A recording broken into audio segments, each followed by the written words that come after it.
Hey guys, how's it going? Welcome back to the Disgusting Workbench. You're watching Trains with Shane, and we've got a Will It Run video. So I posted a poll on my channel as to what you guys want to see. And I will cut in a screenshot of the results. The poll's been up for about a week, about 6 or 7 days. And the majority of you guys prefer the Will It Run videos as opposed to running trains, working on layouts, any of that stuff. So, I'm going to give you, the people, what you want. And you guys saw last week, or excuse me, a couple of weeks ago, the episode on the Fairbanks Morris Atlas unit that did not go well. One of our first complete failures on our Will It Run episodes. DCC tends to be a little troublesome and problematic, but we had additional issues on that unit. If you haven't seen it, go back and watch it. There's some stuff I've never happened before, with parts physically falling apart.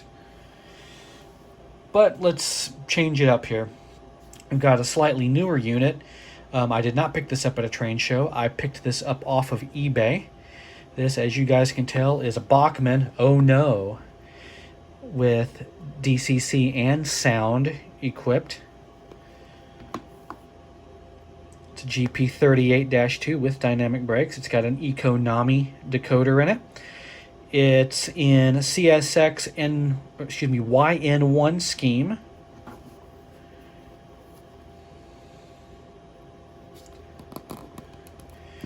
Picked this up on eBay. It took longer than expected to get here. Not due in part to the seller. It looks like U.S. Postal just, at least in his state, which I think was Maine. What are you guys doing up there in Maine, guys? This thing was in the U.S. Postal Depot up there for like 6 days. There wasn't any severe weather or anything, but once it got out of Maine, it got to Texas really fast. So here it is. Pretty good looking unit. I like the old EMDs. This one actually has color matched trucks as well. That's cool. Full disclosure, I got this unit to have it repainted. I am not 100% sure if that's going to be the direction I'm going to go with it, because it's got the painted trucks and everything looks so good. We shall see. Let's abscond this from its little cradle. Even has the original thin plastic, which I like that Bachmann does that for their N-scale units.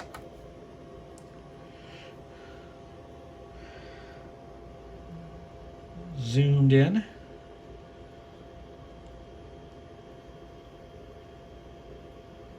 Got our top of the cab mounted headlights. Looks like we have molded in windshield wiper details. Cab windows that do not open. The paint appears to be opaque. The CSX blue here, you can see the thickness on it. Although it's not thick enough to really obscure a bunch of details. You can see where it kind of bleeds through the gaps here. Right here, where the door panels are. That's, it's all right. Warning labels. CSX Transportation 2503. Even have a builder plate down here. Watch your step. Front pilot detail is minimal, but looks like we have spring-loaded knuckle couplers with trip pins, which is cool. Roof detail in typical Bachmann fashion is fairly limited, although it's decent. We have our classification lights painted in down there. Is this prototypically accurate for this unit? Honestly, like I said, I got this to repaint, so I don't really care if it is or not. Decent looking unit.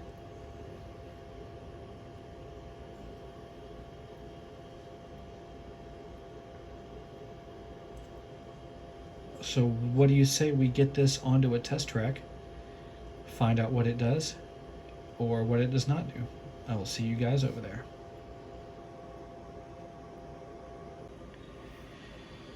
All right, we are on our standard short length of test track here on the Disgusting Workbench. We've got our NCE power cab. Let's go ahead and turn on track power.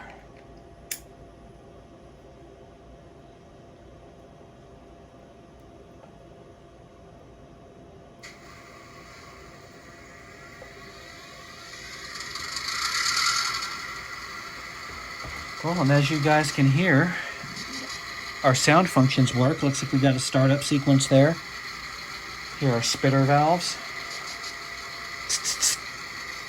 Let's program in number 3 on our selection here and see if we're at the default address. Let's try our bell.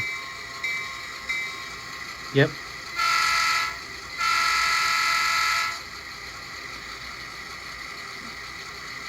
And our headlight. Headlight is directional, or is it not? No. Well, that was easy. Let's go ahead and throttle it up a little bit and see if she moves.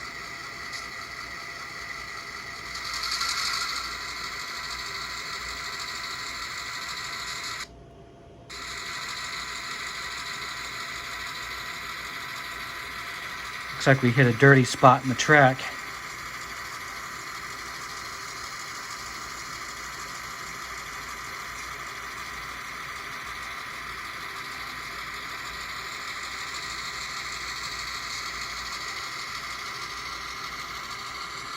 Let's bring her back.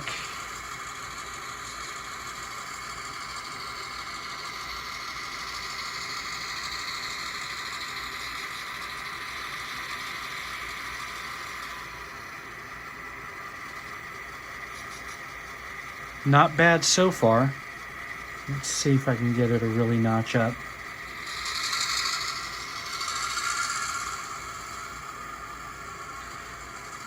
I've got about 10 inches worth of track I'm working with here, guys.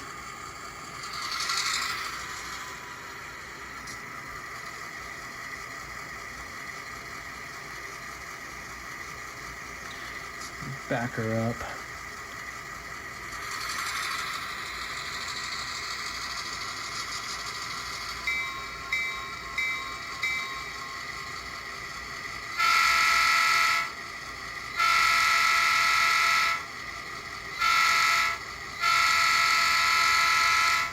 Horn sounds good.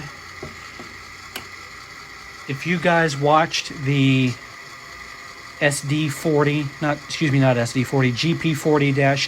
BNSF unit, Bachmann economy unit that I reviewed, well, I guess it was last year, maybe 2 years ago. They get up and go pretty quick once you put the power to them, and the prime mover doesn't rev up before that happens. That can probably be settled out with a little bit of tweaking on the speed table and stuff like that. I am not familiar with doing so I may have to do some research and figure out how to do that. I would probably rather do that in JMRI Decoder Pro than with the NCE Power Cab here, just as a learning exercise. Let's see. F8 maybe? Right, F8.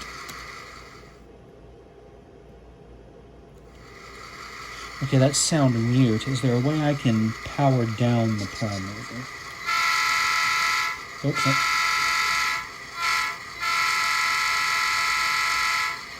F9 is the crossing sequence I just found. Let's just mute it. I've got instructions so I can find all that other stuff out later as far as what functions are mapped to what.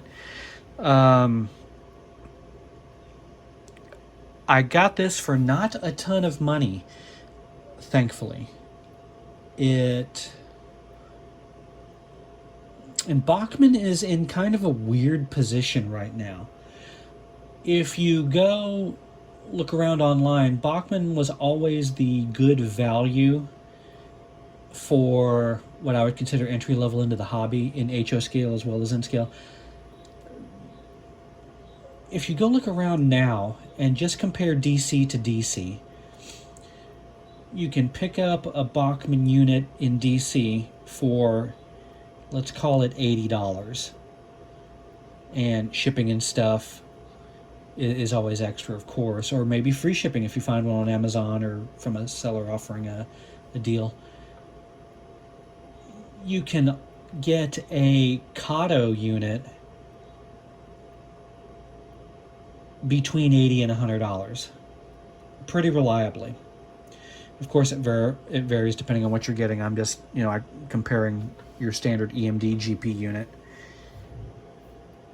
And then, of course, if you want DCC control, it's usually between $100 and $120, up to maybe $130. And if you want DCC and sound, you're paying over $200 usually for something retail, brand new from a retail location. And that's whether it's Bachmann or Broadway Limited or whatever. You're paying between $200 and like $275 for sound. My point is that Bachmann, for what you're paying for what you're getting, is starting to creep up into the space where it's worth it to spend the couple more dollars to get something else. And that sucks because Bachmann has really stepped up their game in the last recent 10 or 15 years with this type of stuff, especially economy, which is pretty good. And as far as I'm concerned, their DC units are fairly bulletproof. They run smooth. They are reliable. I've got a bunch of them. So I picked this up. Oh, what was it? I want to say it was $130. And then there was tax and shipping on that because eBay charges tax, even though I think that's criminal because you're not always buying from retail. You're buying from people who don't have tax IDs and aren't selling the stuff to make profit, per se. But I think at 130, 140, maybe even 150 or $60, a Bachmann DCC sound unit is worth the cash. I wish these things had keep alives in them. Broadway Limited is supposedly building those into their latest version of Paragon 4 equipped locomotives. I've got one. I need to test it. I haven't yet. Working on it, guys. I'll get there. So there's stuff coming up. We'll see how it all pans out. So why do I want to have this painted? So, as you guys know, I take a yearly trip down to Galveston with my girlfriend and her boys. And every year we hit the train museum down there.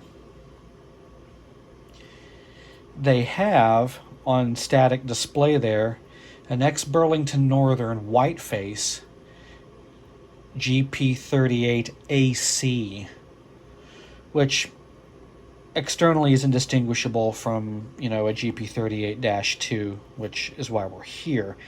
That unit is open to get up inside, crawl around, get into the cab, sit in the engineer's seat, open the side doors, check out the prime mover, all that, and I've done all that. And I want to have this unit painted up like that unit. And I will roll in a picture or two right here of me being 12 years old, checking out all that stuff.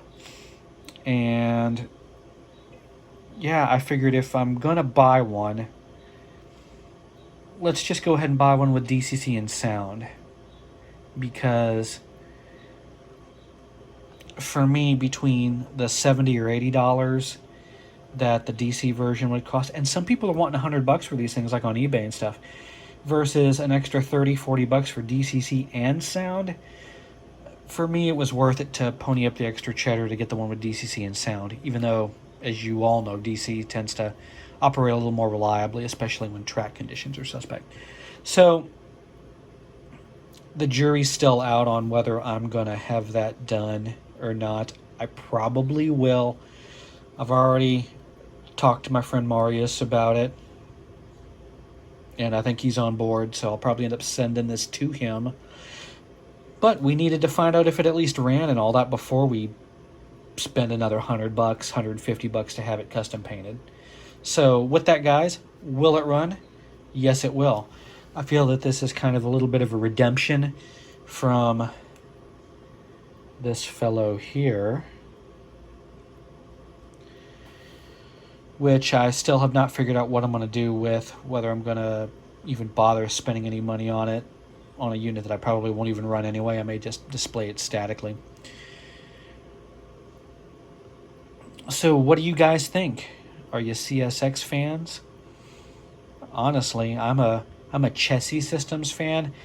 CSX doesn't operate down here in my area, but long-term fans of the channel know that my first diesel model train was an HO scale lifelike GP38 in Chessie System colors.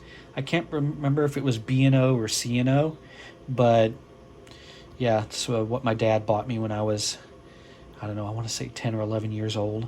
And that was my first foray into diesel locomotives, and because I had a Lionel O-gauge kit like a lot of us did, but that was when I was really young and before I was old enough to have something that was more fancy than what was a toy grade kit, basically the Lionel one. It was the really basic set that had the chuffing noise built into the tender with the little wheel that rolled and went shh, shh, shh. So anyway, I've rambled on longer than I should have probably.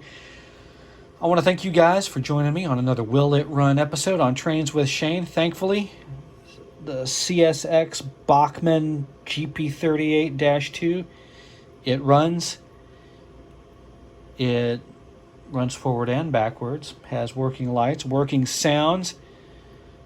So I want to go give the seller positive feedback on eBay. And I will see you guys on the next one. Until then, stay safe, be good to each other, and I'll catch you guys on the next one. And gals, we've got at least one lady that I noticed who is a fan. Welcome to the channel, ma'am. You are a rarity and a treasure.